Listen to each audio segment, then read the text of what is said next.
오늘은 시편 34편 말씀을 통해서 의인은 고난이 많으나 여호와께서 그의 모든 고난에서 건지신다 라는 제목으로 말씀을 상고해 보겠습니다. 먼저 시편 34편 본문 말씀을 1절부터 22절까지 말씀을 함께 읽고 내용을 상고해 보도록 하겠습니다. 시편 34편 1절입니다. 1절 위에 부제는 다윗이 아비멜렉 앞에서 미친 채 하다가 쫓겨나서 지은 시라고 하는 부제가 달려 있습니다. 이것은 이 시를 기록한 그 배경에 대해서 설명해 주고 있습니다. 이 내용에 대해서 나중에 또 사무엘상 말씀을 통해서 상고해 볼 것입니다. 34편 1절 말씀입니다. 내가 여호와를 항상 송축하며 내 입술로 항상 주를 찬양하리이다. 내 영혼이 여호와를 자랑하리니 곤고한 자들이 이를 듣고 기뻐하리로다. 나와 함께 여호와를 광대하시다 하며 함께 그의 이름을 높이세. 내가 여호와께 간구하며 내게 응답하시고 내 모든 두려움에서 나를 건지셨도다. 그들이 주를 앙망하고 광채를 내었으니 그들의 얼굴은 부끄럽지 아니하리로다. 이 곤고한 자가 부르짖음에 여호와께서 들으시고 그 모든 환난에서 구원하셨도다. 여호와의 천사가 주를 경외하는 자를 둘러 진치고 그들을 건지시는도다. 너희는 여호와의 선하심을 맛보아 알지어다. 그에게 피하는 자는 복이 있도다. 너희 성도들아 여호와를 경외하라. 그를 경외하는 자에게는 부족함이 없도다. 젊은 사자는 궁핍하여 줄일지라도 여호와를 찾는 자는 모든 좋은 것에 부족함이 없으리로다. 너희 자녀들아 와서 내 말을 들으라. 내가 여호와를 경외하는 법을 너희에게 가르치리로다. 생명을 사모하고 연수를 사랑하여 복받기를 원하는 사람이 누구뇨? 네 혀를 악에서 금하며 네 입술을 거짓말에서 금할지어다. 악을 버리고 선을 행하며 화평을 찾아 따를지어다. 여호와의 눈은 의인을 향하시고 그의 귀는 그들의 부르짖음에 기울이시는도다. 여호와의 얼굴은 악을 행하는 자를 향하사 그들의 자취를 땅에서 끊으려 하시는도다. 의인이 부르짖음에 여호와께서 들으시고 그들의 모든 환난에서 건지셨도다. 여호와는 마음이 상한 자를 가까이 하시고 충심으로 통회하는 자를 구원하시는도다. 의인은 고난이 많으라 여호와께서 그의 모든 고난에서 건지시는도다. 그의 모든 뼈를 보호하시며 그 중에서 하나도 꺾이지 아니하도다. 악인이 악인을 죽일 것이라. 의인을 미워하는 자는 벌을 받으리로다. 여호와께서 그의 종들의 영혼을 속량하시나니 그에게 피하는 자는 다 벌을 받지 아니하리로다. 아멘. 이 말씀 가운데 특별히 19절 말씀을 오늘 주제 말씀으로 정했습니다. 그래서 의인은 고난이 많으나 여호와께서 그의 모든 고난에서 건지신다 라고 하는 내용으로 오늘 말씀을 상고해 보기를 원합니다. 시편 말씀은 참으로 우리에게 많은 교훈과 또 하나님이 어떠하신 분이시고 또 이 시편을 통해서 그때 당시에 하나님께서 역사하신 그러한 내용들뿐만 아니라 놀랍게도 예수 그리스도의 오심에 관해서 또 예수 그리스도의 십자가의 고난에 관해서 또 예수 그리스도께서 십자가에 죽으시고 부활하셔서 승천하셨을 뿐만 아니라 이제 다시 재림하실 이 사건에 이르기까지 상당히 광범위한 내용을 예표하고 있는 놀라운 말씀이다라고 생각이 됩니다.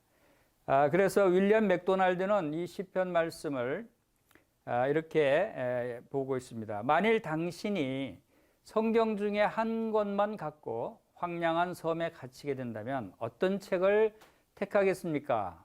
라고 물으면 솔직히 말해서 그런 선택을 할 상황이 일어나지 않기를 바라지만 부득불 선택해야 한다면 나는 시편을 택할 것 같다라고 이야기했습니다. 그만큼 시편이 매우 중요한 책이다라고 하는 것을 말하고 있다고 봅니다. 자, 우리가 읽은 20편, 다윗이 기록한 20편의 그 배경에 대해서 우리가 알지 못하면 이 내용을 잘 이해하기가 어렵다고 생각이 됩니다. 그래서 그 부제로 그 기록되어 있기를 다윗이 아비멜렉 앞에서 미친 채 하다가 쫓겨나서 지은 시다라고 하는 그러한 부제가 달려 있습니다.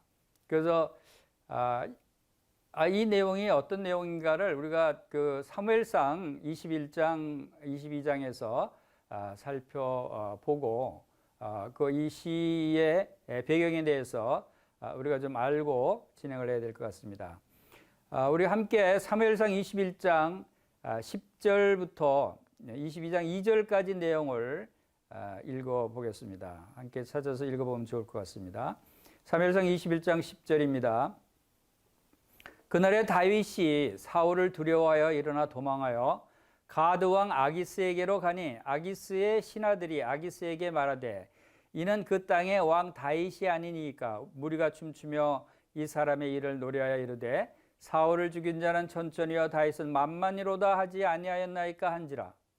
다윗이 이 말을 그 마음에 두고 가드 왕 아기스를 심히 두려워하여 그들 앞에서 그 행동을 변하여 미친 채 하고 대문짝에 그적거리며 침을 수염에 흘리매 아기스가 그의 신하에게 이르되 너희도 보거니와 이 사람이 미추광이로다. 어찌하여 그를 내게로 데려왔느냐? 내게 미추광이가 부족하여서 너희가 이 자를 데려다가 내 앞에서 미친 짓을 하게 하느냐? 이 자가 어찌 내 집에 들어오겠느냐 하니라. 그러므로 다윗이 그곳을 떠나 아굴람 굴로 도망하매 그의 형제와 아버지의 온 집이 듣고 그리로 내려가서 그에게 이르렀고 환난당한 모든 자와 빚진 모든 자와 마음이 원통한 자가 다 그에게로 모였고 그는 그들의 우두머리가 되었는데 그와 함께한 자가 400명 가량이었더라. 22장 2절까지 읽어봤습니다. 자, 이 말씀을 보면 다윗이 지금 어떤 상황에 처해 있는가를 잘 알 수 있습니다. 다윗이 사울 왕이 두려워하여 도망갔다 그랬습니다. 왜 사울 왕이 두려워 도망갔습니까? 이 다윗은 사울 왕 시절에 골리앗과 싸워서 이스라엘 모든 군대들이 두려워서 감히 덤비지 못했던 블레셋의 그 골리앗을 단신으로 대적해서 그를 죽였습니다. 얼마나 놀라운 일입니까? 그래서 그걸 계기로 해서 전세가 완전히 뒤집혀서 블레셋이 패하게 되고 이스라엘이 승리하게 돼서 이스라엘이 놀라운 승리를 경험한 그러한 사건이 있었고 그 후로 계속해서 다윗은 많은 전쟁에서 수많은 대적들을 물리치는 영웅이 됐습니다. 그렇게 다윗이 그 많은 그 대적들을 물리치는 용사고 뛰어난 장수 역할을 하니까 시민들이 다윗을 충앙하고 다윗을 노래하기를 사울이 죽인 자는 천천히요 다윗은 만만이로다 하는 노래까지 부르면서 다윗을 환영합니다.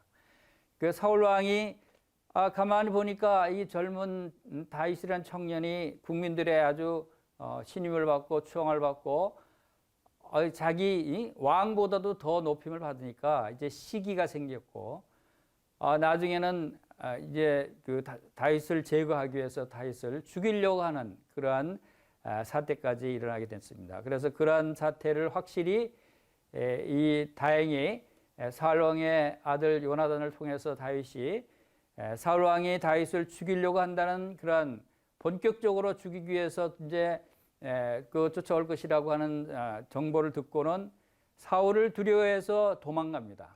이스라엘 땅에 있으면 그 사울 왕이 왕이기 때문에 모두 다 그 왕의 말을 듣고 다윗을 죽이려고 할 테니까 이제 다른 나라를 도망가는데 블레셋 적국으로 도망갑니다. 여기서 아비멜렉 앞에서 미친 채다고 했는데 여기 이 사무엘상 21장 내용에는 그 가드 왕 아기스 왕에 대해서 나옵니다. 아비멜렉과 아기스가 어떤 차이냐면 이 가드는 블레셋의 큰 도시 중에 5대 도시 중에 하나고 또 거기에 왕 아기스 왕은 아비멜렉이라고 하는 왕입니다. 그러니까 다시 말해서 아비멜렉은 왕의 보통 명사, 일반적으로 왕을 애굽에서 왕은 바로 왕이라고 지칭하듯이 블레셋 왕을 아비멜렉 왕이라고 얘기하고 구체적인 그 왕의 이름은 아기스였어요. 그래서 이 아기스 왕에게로 도망을 갑니다. 근데 저도 처음에 좀 이상하게 생각하기를 왜 하필은 대적 아기스 왕에게로 적국의 왕한테 도망을 갔을까? 그리고 이 가드는 어디냐면 다윗 왕이 죽인 골리앗의 고향이에요.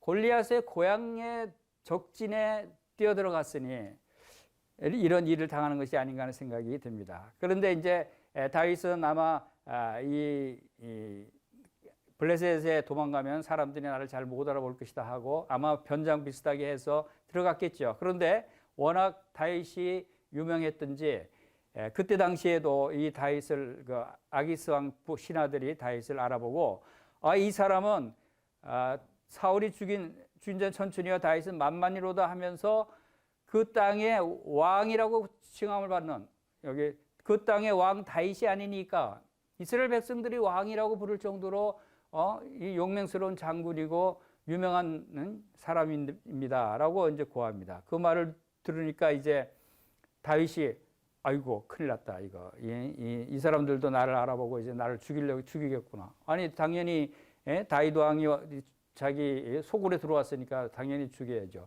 골리앗도 죽인 사람인데. 그래서 다윗이 이 말을 듣고 이 말을 마음에 두고 아기스를 심히 두려워했다.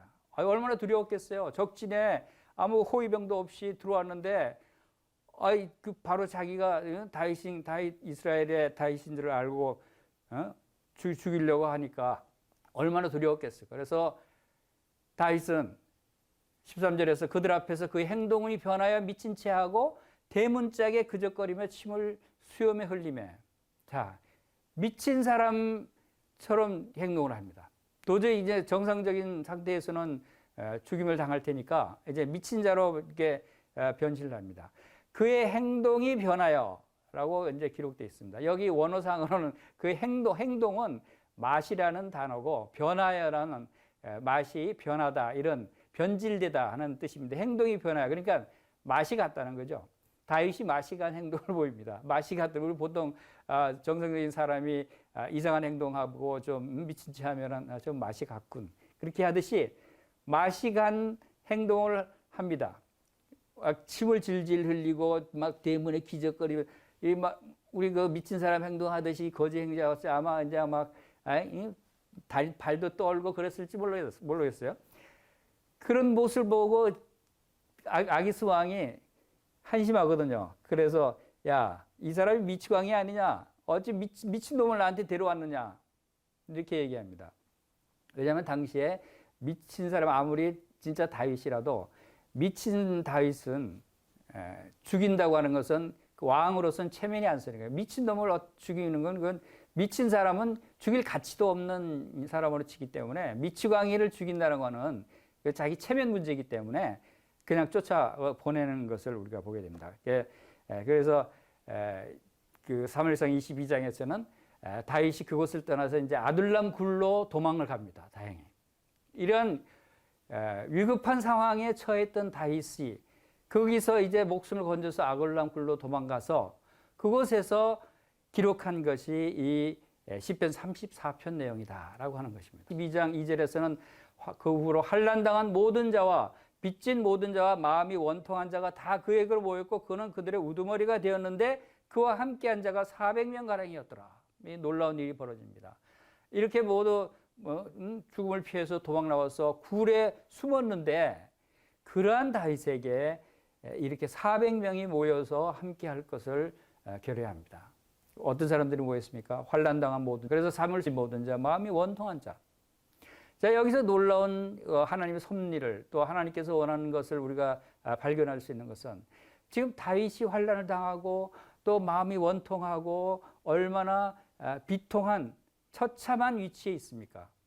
그 전에 다윗은 왕으로 추앙받을 수도 있고 또 많은 백성들의 노래 가운데서도 이스라엘의 왕이 될 사람으로 그 추앙받던 그런 사람이 이렇게 처참하게 동굴에 피해 있는 이 자신의 처지, 이 처지를 알고는 이 같은 처지에 있는 사람들이 그에게 모여서 그들의 우두머리가 되었다. 하나님께서 다윗을 이제 피하게 하기 위해서 다윗에게 이러한 고난을 당하게 하는데 그 과정 속에서 그와 함께하는 사람들을 붙여주십니다.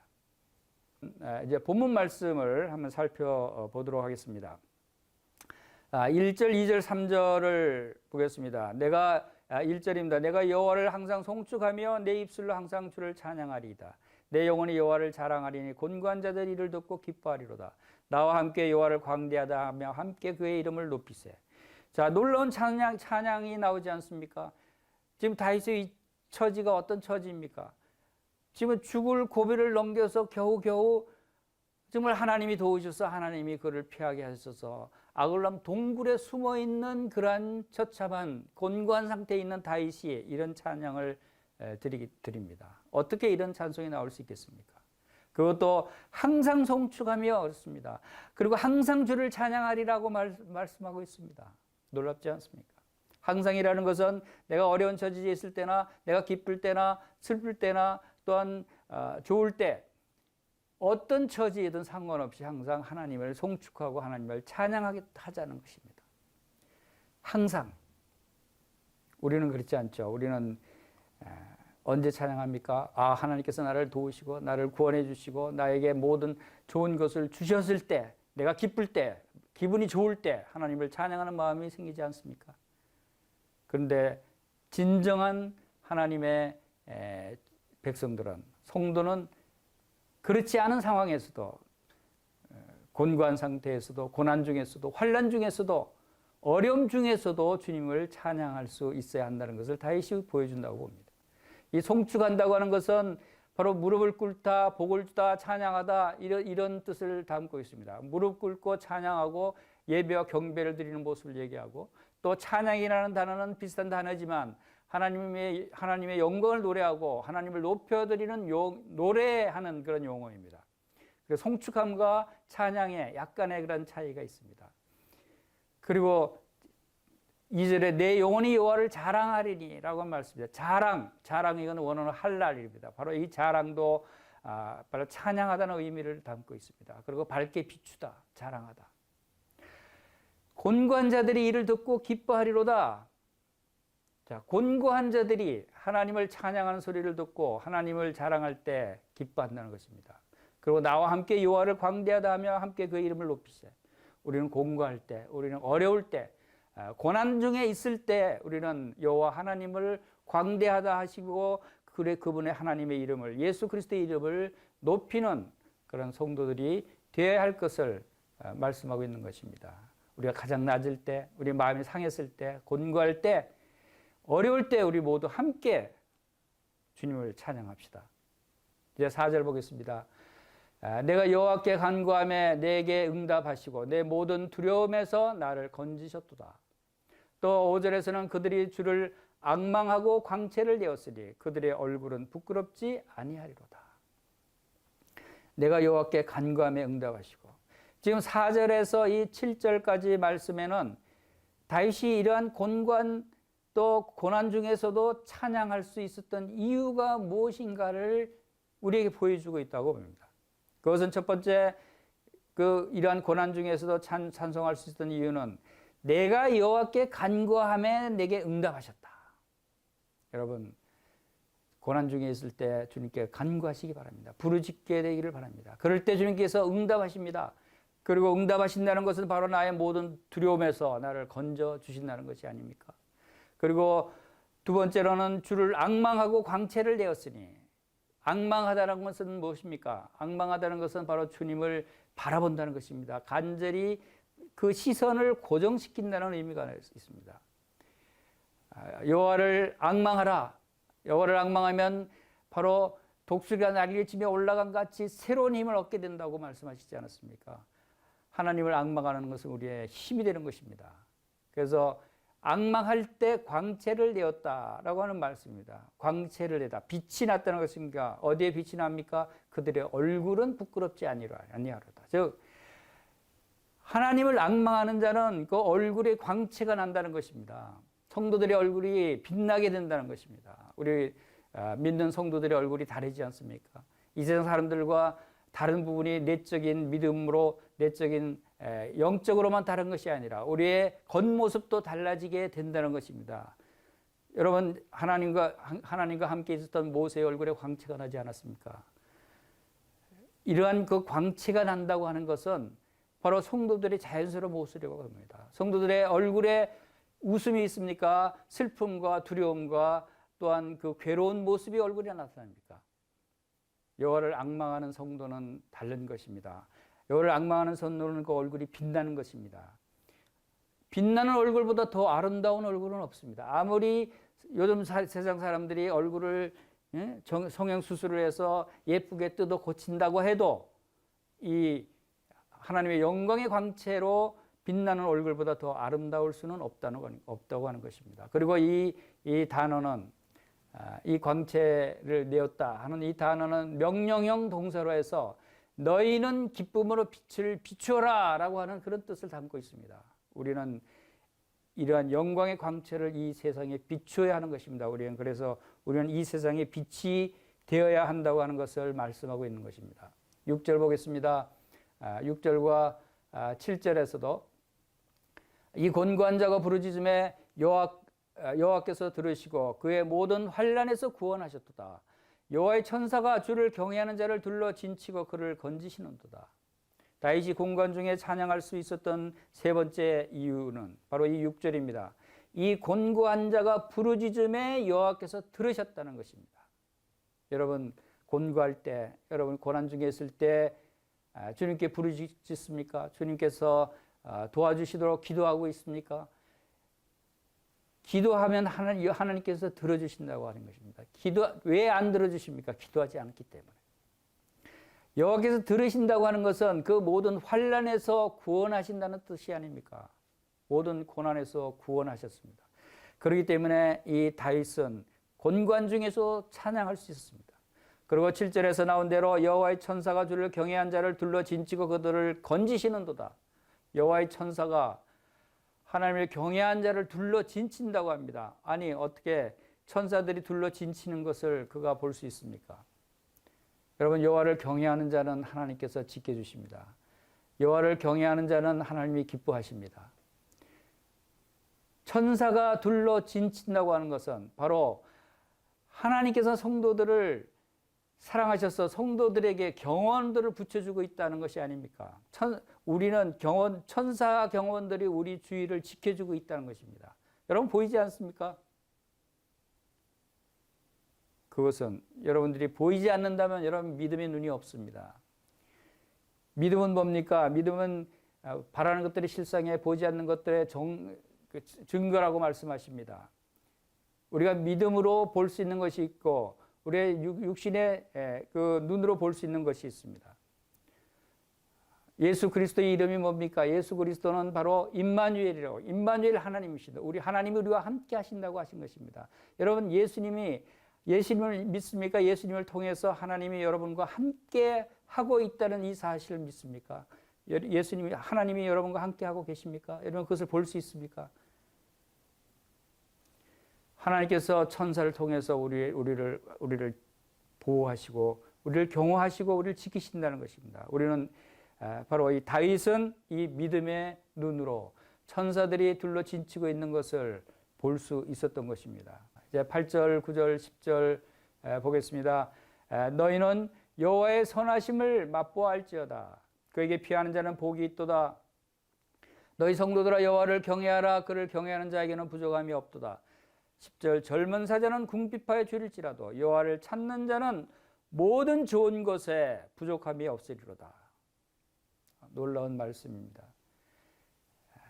여호와의 선하심을 맛보아 알지어다. 하나님을 맛보아 알지어다. 그에게 피하는 자는 복이 있다고 말씀하십니다. 여러분 하나님에 대해서 많이 이야기를 듣습니까? 여러분 성경책을 많이 읽고 하나님을 알게 되죠.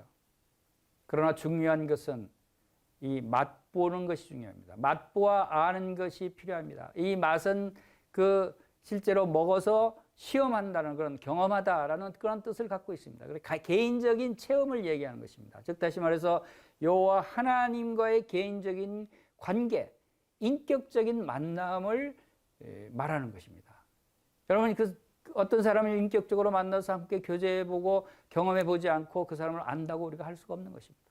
아무리 이 나라 대통령 이름이 유명하다 할지라도 저는 그분을 안다고 얘기할 수가 없습니다. 그분에 대해서 많이 알고 있습니다. 뉴스를 통해서 책을 통해서 많이 알고 있지만 개인적으로 그분을 안다고 얘기할 수 없습니다. 맛보질 못했습니다. 그분과의 교제를 해보지 못했기 때문에.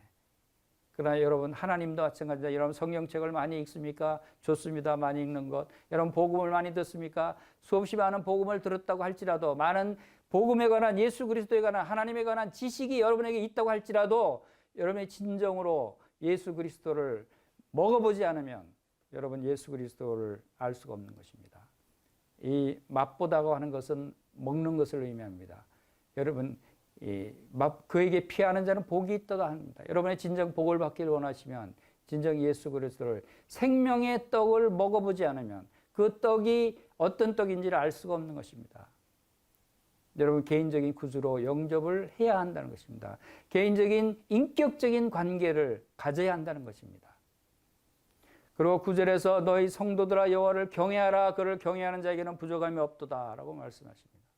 여러분 하나님을 경외하시기 바랍니다. 경외하는 것은 두려운 것을 말합니다. 진정으로 이 세상 어떤 것들보다도 하나님을 사랑하고 그분을 두려워하는 마음을 갖는 것을 경외하다고 얘기하는 것입니다. 존경하는 것을 말하는 것입니다. 경외하는 자에게는 부족함이 없다라고 말씀하십니다. 여호와를 찾는 모든 자에게는 부족하지 않을 것입니다. 여러분 부족한 것이 있습니까 지금? 여러분 예수님을 믿고 하나님을 믿는데도 불구하고 많은 성도들이 부족함을 느낍니다. 뭐가 그렇게 부족한지 모르겠습니다. 그래서 불평합니다. 그래서 불만이 많죠. 그러나 여러분은 그런 사람들은 진정 여호와 하나님이 누군지 예수 그리스도가 어떤 분인지 진정으로 알지 못하기 때문에 그러한 부족함이 있는 것입니다. 여호와는 나의 목자시니 내게 부족함이 없으리로다. 이 말씀이 무슨 뜻입니까? 이 세상에 아무리 많은 재물과 많은 명예와 권세를 다 가졌다 할지라도 부족한 것입니다. 그러나 그런 것이 다 없다고 할지라도 여호와 하나님, 예수 그리스도만 내게 있으면 그분이 나의 목자시면 내게 부족함이 없습니다. 왜 그렇죠? 어떤 사람은 육신의 아버지가 자녀들에게 부족한 것이 모든 것을 다 공급해 주지도 못합니다. 돈이 없어서 좋은 학교에도 못 보내고 뭘 사주지도 못합니다. 왜 그렇죠? 그 아버지의 능력이 부족하기 때문에 그렇습니다. 그러나 하나님은 누구십니까? 하나님은 전지전능하신 창조주 하나님이십니다. 못하실 일이 없으신 분이십니다. 가지지 않은 것이 없는 모든 것을 다 소유하고 계신 분입니다. 그분이 우리 아버지라면 아버지가 사랑하는 아들에게 주고 싶은 것을 다 줄 수 있는 그런 아버지 하나님이십니다.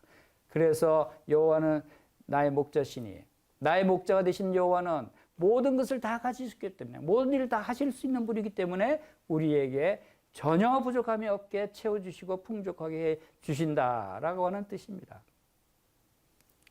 그래서 하나님께서는 우리에게 예수 그리스도를 통해서 무엇을 주셨습니까? 무엇을 주셨는데 부족하게 주셨습니까? 그렇지 않습니다. 우리에게 복을 주셨습니다. 경외하는 자에게 부족함이 없게 하시고 그에게 피하는 자에게는 복을 주셨는데 어떤 복을 주셨어요? 하늘에 속한 복을 주셨는데 모든 신령한 복을 주셨다고 말씀하시지 않았습니까? 생명과 경건에 속한 것을 주셨는데 생명과 경건에 속한 모든 것을 주셨다고 하셨습니다. 생명을 주셨는데 더 풍성한 생명을 주셨다고 말씀하십니다. 죄를 용서하시되 어떻게 용서하셨어요? 쬐끔만 용서하셨어요? 큰 죄만 용서하셨어요? 완전한 속죄를 이루셨다고 하셨습니다. 모든 죄를 다 용서하셨다고 하지 않았습니까? 우리에게 소망을 주시되 어떤 소망을 주셨습니까? 썩지 않고 더럽지 않고 쇠하지 아니하는 하늘에 있는 영원한 소망을 주셨다고 말씀하시지 않았습니까? 바로 이 놀라운 분이 우리의 아버지 하나님이시고 우리의 목자가 되신다는 겁니다. 우리는 이 하나님을 경외하는 자인 것입니다. 경외하는 자는 모든 좋은 것에 부족함이 없게 하십니다. 이제 11절부터 15절 말씀을 보겠습니다. 이 11절부터 15절 말씀은 이 경외하는 여호와를 경외하라고 말씀하셨는데 이 여호와를 경외하는 법을 가르쳐 주시는 말씀입니다. 11절입니다. 너희 자녀들아 와서 내 말을 들으라. 내가 여호와를 경외하는 법을 너희에게 가르치리로다. 12절 생명을 사모하고 연수를 사랑하여 복받기를 원하는 사람이 누구냐. 13절 내 혀를 악에서 금하며 내 입술을 거짓말에서 금할지어다. 14절 악을 버리고 선을 행하며 화평을 찾아 따를지어다. 15절 여호와의 눈은 의인을 향하시고 그의 귀는 그들의 부르짖음에 기울이시는도다. 16절 여호와의 얼굴은 악을 행하는 자를 향하사 그들의 자취를 땅에서 끊으려 하시는도다. 여러분 어떻게 여호와를 경외하는지 그 법을 지금 가르쳐주고 있습니다. 잘 들으시기 바랍니다. 첫 번째 이 여호와를 경외하는 법을 세 가지를 말씀하셨습니다. 13절 14절에서 첫 번째는 거짓말을 하지 말라. 여호와를 경외하는 사람은 거짓말을 하지 않습니다. 혀를 통제해야 된다는 것입니다. 여러분 말을 함부로 해서는 안 된다는 것입니다. 그리고 두 번째로는 선을 행하라고 말씀하십니다. 14절에서 악을 버리고 선을 행하라. 여호와를 경외하는 사람이 악을 행한다고 하는 것은 여호와 하나님을 경외하지 않는 것입니다. 하나님을 두려워하지 않는 것입니다. 선을 행하라는 것은 바로 하나님께서 선하시기 때문에 하나님께서 선을 기뻐하시기 때문에 우리는 마땅히 선을 행해야 한다는 것을 말씀하고 있는 것입니다. 그리고 세 번째로는 화평을 찾아 따를지어다. 화평하라는 것입니다. 할 수 있거든 모든 사람으로 더불어서 화목하라고 로마서 12장 18절에서 말씀하고 있지 않습니까? 그래서 이 여호와를 경외하는 법, 이 12절부터 16절까지 이 말씀을 신약 성경에서 베드로 전서 3장 8절에서 이 베드로가 그대로 인용을 한 부분이 베드로전서 3장 8절에서 있습니다. 이 말씀들을 나중에 여러분들이 참고로 찾아보시면 좋을 것 같습니다. 이제 17절 보겠습니다. 의인이 부르짖음에 여호와께서 들으시고 그들의 모든 환난에서 건지셨도다. 의인이 부르짖음에 여러분 예수 그리스도를 통해서 하나님을 믿는 의인 성도들은 바로 이 부르짖는 기도하는 것을 하나님께서 들으신다는 것입니다. 의인의 부르짖음을 하나님께서는 멸시치 않으십니다. 주님은 모든 성도들이 부르짖을 때마다 들으십니다. 모든 환난에서 구원하십니다.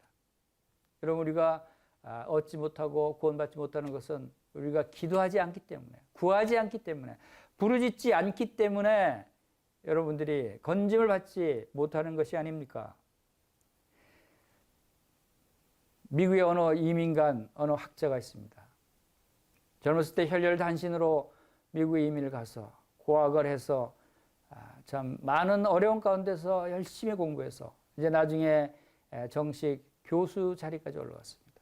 그리고 많은 저술과 많은 강연으로 아주 유명해졌습니다. 아주 유명해진 그분이 이제 어느 날 병원에 갔더니 간암 말기라는 판정을 받았습니다. 청천벽력 같은 일이었죠.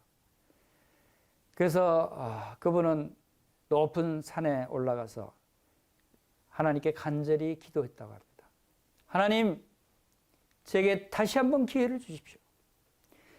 이제 다시 제 병을 낫게 하시면 하나님을 위해서 살아가겠습니다. 정말 울면서 간절히 부르짖었대요. 그러니까 의사가 이제 살 수 없는 말기 간암이라 이제 도저히 회복될 수 없다고 판정을 내리는데 불구하고 이제 그 후부터 이분의 마음 가운데 하나님께서 이제 주신다고 하는 믿음이 생기면서 그부터 점점 좋아지기 시작해서 기적적으로 건강을 회복했다고 합니다. 그리고 지금은 그 어느 대학의 부총장까지 돼서 아주 열심히 복음을 전하고 남은 생을 주님을 위해서 살아가고 있다고 하는 그러한 이야기를 들었습니다. 여러분, 어떤 어려움이 여러분에게 있습니까? 여러분의 질병이 있습니까? 여러분에게 또 재물의 어려움이 있습니까? 여러분의 배움의 지식의 권력의 어려움이 있습니까? 어떤 어려움이 있다 할지라도 하나님께 여러분에게 기도하시기 바랍니다. 야고보서 5장 13절에서도 너희 중에 고난 당한 자가 있느냐 그는 기도할 것이요. 여러분 고난당한 분이 계십니까? 여러분 하나님께 부르짖고 기도하시기 바랍니다. 믿음의 기도는 병든 자를 구원하신다고 주님께서 말씀하셨습니다. 믿음의 기도가 필요합니다. 그래서 서로 기도하라. 의인의 간구는 역사하는 힘이 크다고 말씀하시지 않았습니까? 우리 서로를 위해서 기도하는 것도 바로 의인의 간구, 믿음으로 기도하는 그 기도는 의인이 부르짖음에 여호와께서 들으셨다고 하신 말씀대로 의인의 간구는 역사하는 힘이 큰 것입니다. 그리고 그들의 모든 환난에서 건져주십니다. 하나님은 바로 이 의인, 성도들을 얘기하는 것입니다. 성도들은 바로 예수 그리스도를 통해서 의론자가 되지 않았습니까? 이제 예수 그리스도의 구속함과 또한 예수 그리스도의 속량함을 통해서 바로 모든 사람이 구원받을 수 있는 길을 열어주셨습니다. 여러분 예수 그리스도를 믿고 죄사함을 받고 이제 의롭다함을 얻지 않았습니까? 하나님의 자녀가 되지 않았습니까? 그러면 여러분도 의인인 것입니다. 바로 의인은 바로 하나님께서 그 기도를 멸시하지 않으신다라고 하는 것입니다. 18절 보겠습니다. 여호와는 마음이 상한 자를 가까이 하시고 중심에 통회하는 자를 구원하시는도다. 자, 하나님께서 참 이 놀라운 말씀을 여러 군데서 말씀을 하십니다. 하나님이 우리에게 어떤 상태를, 어떤 자들을 하나님께서 기뻐하시는가 하는 것을 생각해 볼 수 있습니다. 하나님은 겸손한 자를 사랑하십니다. 마음이 교만한 자를 하나님께서는 미워하시는 것입니다. 시편 57편 17절에서도 하나님께서 구하시는 제사는 상한 심령이라 하나님이여 상하고 통회하는 마음을 주께서 멸시하지 아니하시리이다 라고 하는 고백을 합니다. 하나님은 마음이 상한 심령을 하나님께서 멸시하지 않으십니다. 마음이 상한 자를 가까이 하십니다. 마음이 상한 자는 바로 하나님을 간절히 부르짖고 하나님을 가까이 하기를 원하는 자들입니다. 이 상하다 하는 건 깨뜨려지다, 부수다 하는 그런 뜻을 가진 샤바르라고 하는 단어입니다. 이것은 마음이 깨진 자를 얘기합니다. 우리는 다 마음이 깨져야 합니다. 우리의 갖고 있던 교만한 마음들, 우리의 갖던 자만한 마음들, 우리의 갖고 있던 이 세상에 향하고 있는 이런 육신적인 마음들, 이 모든 것들을 다 깨뜨려 버려야 합니다. 부셔버려야 되는 것입니다. 그럴 때 하나님께 성령께서 우리에게 들어오시는 것입니다. 그리고 통회하는 자를 구원하신다 그랬습니다. 통회하는 것은 회개하는 것이고 뉘우치는 것입니다. 회개하는 마음을 하나님께서 기뻐하시고 그를 구원하시는 것입니다. 하나님께서는 교만한 자를 거절하시지만 그리고 상하고 뉘우치는 마음은 거절하지 않으십니다. 이제 19절 말씀 보겠습니다. 오늘 주제의 말씀이 바로 이 19절 말씀입니다. 의인은 고난이 많으나 여호와께서 그의 모든 고난에서 건지시는도다. 의인은 고난이 많다고 말씀하십니다. 왜 의인을 고난이 없게 하셔야지 고난이 많게 하시지 하는 사람들이 있어요. 그렇지 않습니까? 우리가 하나님께서 우리를 구원해 주시고 하나님의 놀라운 능력 가운데 우리를 보호해 주시면 우리가 고난이 없어야 되는데 왜 고난을 주셨을까? 편안하게 고난 없이 편안하게 잘 살면 좋지 않겠어요? 그러나 하나님께서는 깊은 뜻과 섭리가 하나님께 있습니다. 그래서 하나님의 백성들, 성도들에게는 고난을 주신다고 하십니다. 고난이 많은 이유가 무엇인가? 우리가 그것을 이해할 때 우리는 하나님께 감사를 드릴 수 있는 것입니다. 여기 의인은 고난이 많다고 말씀하셨죠. 또 예수 그리스도께서 이 세상에 오셨습니다. 예수 그리스도는 이 세상에 고난받기 위해서 오시지 않았습니까? 예수 그리스도의 고난이 얼마나 많은 고난을 당하셨습니까? 다윗이 이 시편을 기록하면서 볼 수 있듯이 다윗에게 얼마나 많은 고난이 있습니까? 하나님께서 다윗에게 왕이 될 사람으로 기름 부음을 주셨습니다. 하나님이 기름 부으신 그 다윗에게 또 골리앗을 쓰러뜨릴 수 있는 그러한 놀라운 지혜와 능력을 주신 다윗에게, 그리고 이스라엘 백성들이 많이 왕같이 추앙하고 인기가 올라가 있던 그 다윗에게, 왜 다윗에게 10년 동안이라는 긴 기간을 고난의 기간으로 주셨을까요? 그것은 바로 우리를 단련하시기 위한 것이다. 성도들에게 고난이 많다고 하는 것은 우리를 단련하시기 위한 고난이다라고 하는 것입니다. 여러분, 다이아몬드라고 하는 아주 귀한 보석이 있습니다. 가장 비싼 보석 중에 하나죠. 다이아몬드 보석이 왜 그렇게 귀하고 많은 사람들이 좋아할까요?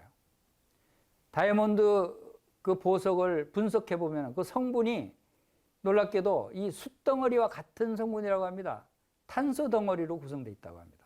숯도 탄소 덩어리고 다이아몬드도 탄소 덩어리래요. 그런데 숯과 다이아몬드가 왜 이렇게 차이가 날까요? 그것은 다이아몬드는 탄소가 오랫동안에 땅속 깊은 곳에서 엄청나게 뜨거운 지열과 큰 지압을 받아서 생겨난 것이라고 합니다. 그러한 뜨거운 지열과 큰 지압을 오랫동안 받으면 그 탄소 덩어리가 다이아몬드처럼 단단해지고 빛나는 보석으로 변하게 된다는 것입니다. 그래서 하나님께서는 우리를 단련하신다는 말씀을 하실 때 이 보석, 금이나 은이나 이런 보석에 비유해서 우리를 단련하신다는 이야기를 말씀을 많이 하십니다. 욥기 23장 10절에는 내가 가는 길을 그가 아시나니 그가 나를 단련하신 후에는 내가 순금같이 되어 나오리라 라고 하는 말씀입니다. 단련하신 것, 순금도 오랫동안 달궈서 뜨거운 불 가운데서 이 순금을 분리해야 되는 것입니다. 그 연단을 시켜야 순금이 나오는 것입니다. 그리고 시편 66편 10절에서도 하나님이여 주께서 우리를 시험하시되 우리를 단련하시기를 은을 단련함 같이 하셨으며, 우리를 단련하시기를 은을 단련하신 같이 하신다. 그리고 베드로전서 1장 7절에서는 너희 믿음의 확실함은 불로 연단하여도 없어질 금보다 더 귀하여 예수 그리스도께서 나타나실 때 영광과 칭찬과 존귀를 얻게 할 것이라 라고 말씀하십니다. 불로 연단해도 없어질 금을 불로 오랫동안 연단해서 얻는 그 순금도 결국은 없어지지만, 그러나 그보다 더 귀한 것이 우리의 불로 우리를 단련하시는 하나님의 그 영적인 단련을 말씀하고 있는 것입니다. 우리의 믿음은 바로 이것보다 더 귀하다고 하는 것을 말씀하고 있는 것입니다.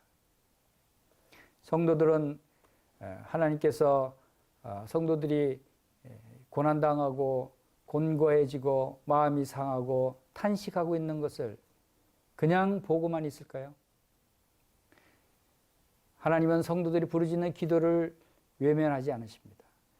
하나님은 눈물로 호소하는 탄식을 그리고 모른 채 하지 않으십니다. 하나님은 성도들이 고난당하고 환난 가운데 있는 그 단련하고 있는 그러한 고통스러운 기간에 하나님은 외면하고 계시지 않는다는 것입니다.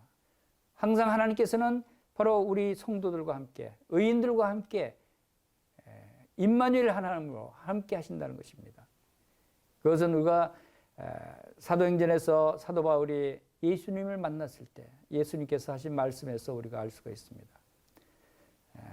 사도행전 9장에서 바울이 길을 다메섹으로 가는 길이 바로 예수 그리스도를 믿는 그리스도인들을 잡아서 감옥에 집어넣기 위해서 가는 길이었는데, 가는 길에 우연히 하늘로부터 빛이 둘러 비춥니다. 그리고 그 빛 가운데 예수님께서 말씀하십니다. 사울아 사울아 네가 어찌하여 나를 박해하느냐. 그 빛 가운데 예수님이 말씀하시는 그 말씀을 듣고 사도 바울은 혼비백산에서 엎드려서 얼굴을 들지도 못하고 주여 누구시오니까 하고 묻습니다. 그럴 때 예수님이 말씀하십니다. 나는 네가 핍박하는 예수라. 사도 바울이 예수님을 핍박한 적이 없었어요. 사도 바울은 예수님을 믿는 그리스도인들을 핍박했지 예수님을 핍박한 적이 없었는데 예수님은 나를 핍박했다고 하는 것입니다. 즉 핍박받는 그리스도인들과 예수님이 동일인이라는 것입니다. 함께 했다는 것입니다. 그리스도인을 성도를 핍박하는 것은 예수님을 핍박하는 것이고 성도를 핍박하는 것은 바로 의인을 핍박하는 것은 바로 하나님을 핍박하는 것이라고 보시는 것입니다. 그래서 임마누엘 예수님이 지금도 우리와 함께 하시지 않습니까? 우리의 고난과 환난을 지켜 보호해 주시는 것입니다. 우리가 예수님께 시선을 고정시키시기 바랍니다. 예수님이 우리와 함께 하시기 때문입니다. 히브리서 12장 2절에 믿음의 주에 온전케 하시는 이는 예수를 바라보자 라고 말씀하십니다. 우리를 온전하게 하시는 예수님이 우리와 함께 하십니다. 우리와 함께 하신 예수님을 여러분 바라볼 수 있어야 하지 않겠습니까? 예수님이 나와 함께하고 계시는데 보지 않고 예수님이 없는 것처럼 살아가서는 안 된다는 것입니다. 하나님은 우리가 고난당하고 곤고하고 마음이 상하고 탄식하고 있는 것을 그냥 보고만 있지 않고 우리를 지키신다는 것입니다. 우리와 함께 고통을 당하신다는 것입니다. 20절입니다. 그의 모든 뼈를 보호하시며 그 중에서 하나도 꺾이지 아니하도다. 이건 무슨 말씀입니까? 그의 모든 뼈, 그는 바로 의인입니다. 의인의 모든 뼈를 보호하시며 하나도 꺾이지 않는다. 왜 갑자기 이 말씀이 나올까요? 이 말씀은 갑자기 나오는 것이 아니라 바로 고난 중에 있는 의인을 하나님께서 어떻게 보호하시고 지키시는가를 바로 말씀해 주고 있는 것입니다. 이것은 바로 예수 그리스도의 십자가에서 바로 동일한 이 말씀을 성취하신 말씀이 있습니다. 놀랍게 이 시편 말씀은 예수 그리스도를 예표하는 내용들이 아주 많이 나옵니다. 다윗과 예수 그리스도, 여러분 다윗과 예수 그리스도는 바로 아주 밀접한 관계가 있는 분이시다 하는 것입니다. 예수 그리스도의 고난에 대한 예표가 바로 성취된 말씀 중에 하나가 바로 이 말씀입니다.